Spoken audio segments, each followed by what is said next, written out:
উপদেষ্টা ডক্টর মোহাম্মদ ইউনূস।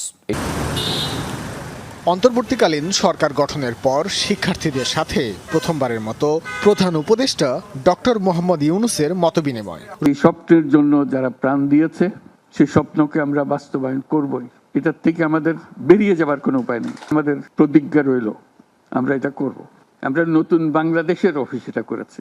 নতুন বাংলাদেশ গড়ার জন্য আমরা এখানে এসেছি।